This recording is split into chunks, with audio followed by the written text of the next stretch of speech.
Hello guys, നമ്മളിന്ന് ഉണ്ടാക്കാൻ പോണത് ഒരു സിമ്പിളായിട്ടുള്ള സവാളക്കറി എന്ന് പറയാം. പക്ഷേ സവാള വെച്ച് ഞാൻ ഉണ്ടാക്കുന്നത്, അപ്പോൾ അങ്ങനെ പറയാം. ഇത് പൂരിക്കും ചപ്പാത്തിക്കും ഒക്കെ നല്ല ടേസ്റ്റി ആയിട്ടുള്ള കറിയാണ്. സിമ്പിളായിട്ട് ഉണ്ടാക്കാൻ പറ്റും. നമുക്ക് നേരം വൈകി നീറ്റ് കഴിഞ്ഞാൽ പിള്ളേർക്ക് സ്കൂളിൽ കൊണ്ടുപോകാൻ എന്താ ഇല്ലാത്ത അങ്ങനെയൊന്നും ചിന്തിക്കേണ്ട ആവശ്യമേ വരത്തില്ല. ഈ ഒരു കറി ഉണ്ടായാൽ മതി. അപ്പോൾ നമുക്ക് കറി എങ്ങനെ ഉണ്ടാക്കാൻ നോക്കിയാലോ. അതിനാദ്യമായിട്ട് ഞാൻ വെളിച്ചെണ്ണ ഒഴിച്ച് അതിലേക്ക് കടുക് പൊട്ടിച്ചു. കടുക് പൊട്ടിച്ചതിന് ശേഷം ഇച്ചിരി വെളുത്തുള്ളി അരിഞ്ഞിട്ടു, കുനുകുനാ അരിഞ്ഞിടുന്നേ. അതാവുമ്പോൾ നന്നായിട്ട് പെട്ടെന്ന് ഫ്രൈ പോലെ ആയി കിട്ടും. ഈ വെളുത്തുള്ളിയുടെ ടേസ്റ്റ് നല്ല അടിപൊളിയാണ്. അതാണ് ഇതിന് ടേസ്റ്റ് നല്ല ഒരു ടേസ്റ്റ് ഇഷ്ടമുള്ളവർക്ക്, ഗാർലിക് ടേസ്റ്റ് ഇഷ്ടമുള്ളവർക്ക് ഇടാം, കുറച്ചധികം ഇടാം. എനിക്ക് അത്ര താല്പര്യമില്ല, പക്ഷേ നല്ല അടിപൊളിയാണ്. അതുകൊണ്ട് ഞാൻ ഇച്ചിരി ഇട്ടു. അതൊന്ന് വാടി വന്നപ്പോൾ അതിലേക്ക് ഞാൻ ആവശ്യത്തിന് സവാള ഇട്ടു. ഞാനിവിടെ ഒരു മീഡിയം സൈസ് ഒരു സവാളയാണ് എടുത്തിരിക്കുന്നത്. അത് നന്നായിട്ട് വാട്ടിയെടുക്കാം. ഞാൻ കുറച്ചുകൂടി കഴിഞ്ഞാണ് ഉപ്പിട്ടത്. ഇച്ചിരി വാടിയതിന് ശേഷം എന്നിട്ട് നന്നായിട്ട് വാട്ടിയെടുക്കാം. ഒരു ഏകദേശം ഒരു ബ്രൗൺ കളറൊക്കെ ആവണം വരെ നമുക്ക് വാട്ടാട്ടോ. എന്നാൽ അങ്ങനെ അങ്ങോട്ട് കുഴഞ്ഞ് പോവാനും പാടത്തില്ല. സവാള എത്രത്തോളം ചെറുതായി അരിയുന്നോ അത്രയും ചന്തവും ടേസ്റ്റും ഉണ്ടാവും. കടിക്കാനൊന്നും അധികം കിട്ടിയില്ല. അതായിരിക്കും ഏറ്റവും നല്ലത്.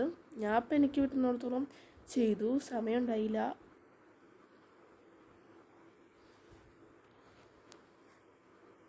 അത് നന്നായിട്ട് വാടി വരാൻ നമുക്ക് വെയിറ്റ് ആക്കാം.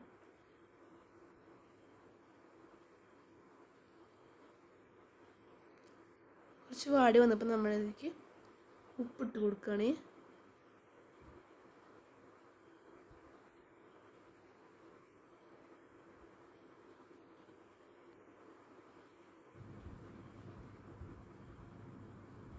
ഈ കറി നിങ്ങൾ എന്തായാലും ഒരു പ്രാവശ്യം ട്രൈ ചെയ്യണം കേട്ടോ. ഞാനിത് കഴിച്ച് നോക്കി. ഇത് പൂരിക്കാണ്, നല്ല അടിപൊളി ടേസ്റ്റായിരുന്നു. ഇതൊരു നോർത്ത് ഇന്ത്യൻ കറിയാണ്.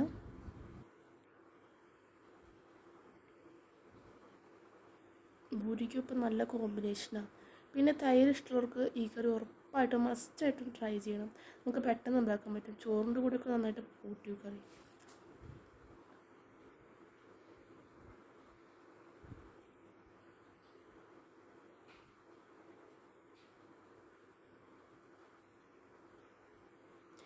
ഇനി നമുക്കതിലേക്ക് ആവശ്യത്തിനുള്ള പൊടികളിടാം. അതിനായിട്ട് ആദ്യമായിട്ട് മുളക് പൊടി ഇട്ടു.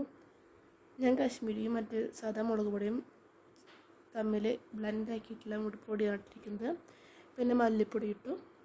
ദെൻ കുറച്ച് പെരിഞ്ജീരകം, അതായത് വലിയ ജീരകം ഇട്ടു പൊടിച്ചത്. പിന്നെ കുറച്ച് ഗരം മസാലപ്പൊടി,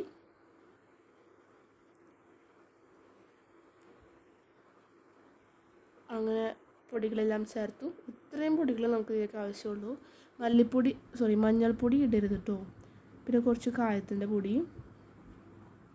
ദെൻ മിക്സ്.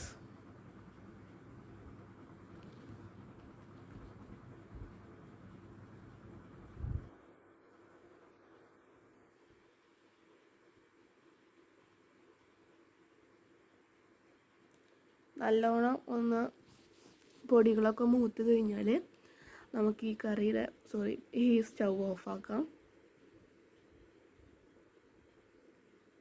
ഇനി അടുത്ത പണി ചൂടാറിയിട്ടാണ് കേട്ടോ. ചൂടാറാൻ കുറച്ചെല്ലാം വെയിറ്റ് ആക്കാം. മല്ലിച്ചപ്പ് മെയിനായിട്ടാട്ടോ. എൻ്റെ ഇവിടെ ഇല്ലാതെ പോയി, പക്ഷേ ഇല്ലാതായിട്ടും എനിക്ക് അത്ര ഉള്ള കുഴപ്പമൊന്നും തോന്നിയില്ല. തൈര്, പുളിയില്ലാത്ത തൈരാണ് ഏറ്റവും ബെസ്റ്റ്. എൻ്റെ തൈരിന് ഇച്ചിരി പുളിയിലൂടെ ഞാൻ വെള്ളം ചേർത്ത് ഒഴിച്ചു. അതാകുമ്പോൾ കുറച്ച് ചാറായി കിട്ടും.